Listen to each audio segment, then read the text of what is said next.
Now, I just wanted to get you on the Taiwan Straits. Now, of course, there's always tension there, but it's particularly difficult at the moment in relations between China and a lot of its neighbours. And there have been reports of Chinese fighter jets going into Taiwanese airspace. How alarmed should we be about that sort of military hardware being used in these sorts of power games?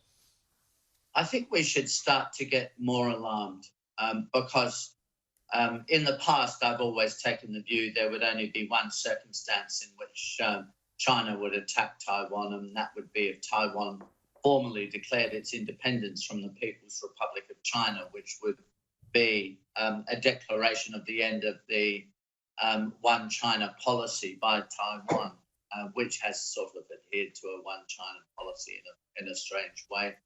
So that's not happening, of course. Taiwan is not doing that.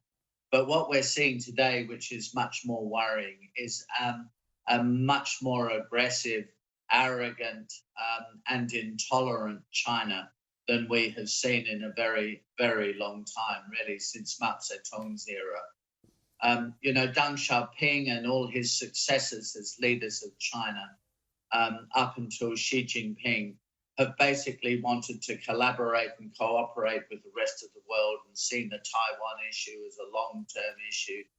There's no doubt that Xi Jinping is less interested in collaboration with the rest of the world, happy to confront the Americans, the Europeans, Australia, Japan, other liberal democratic allies on the one hand, and on the other, just stir the pot in relation to both Hong Kong and now we're seeing Taiwan. So I think it's something to worry about. And one other thing, the trouble is this guy is a dictator. So people daren't debate policy with him for fear that, you know, they will be incarcerated somewhere. Yeah. So you're not getting public discussion about the right approach. You just have this one man with one policy and one view. It's a huge worry. Thanks for joining us, Alexander Downer. It's a pleasure, Chris.